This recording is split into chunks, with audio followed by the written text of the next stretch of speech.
press freedom actually that much of a concern for people in the Philippines?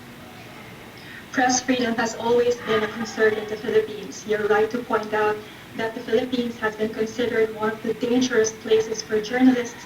In 2009, for example, long before President Duterte became president, the Philippines had the worst massacre of journalists, I think only next to Iraq.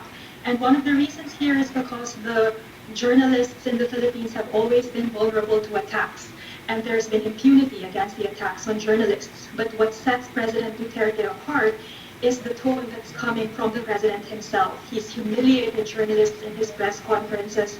He's called media companies unpatriotic.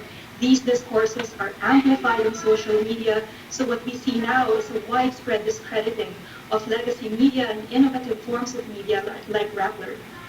There's particular concern, I think, too, about this cyber libel law because there is no real statute of limitations that applies to. Yes, absolutely. But I think what we have to remember about the cyber libel law was that this law was passed not by the Duterte regime, but the predecessor, who was widely celebrated for his commitment to liberal democratic values.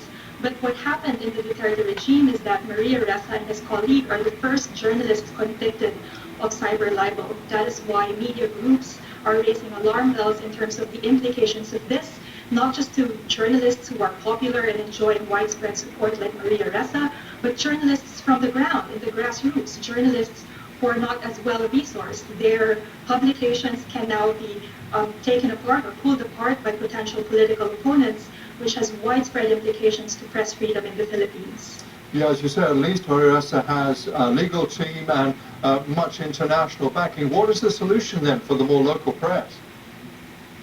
I think one of the calls here is to amplify the support that Rappler is getting to journalists who are not as well-resourced, journalists who are reporting on the grassroots.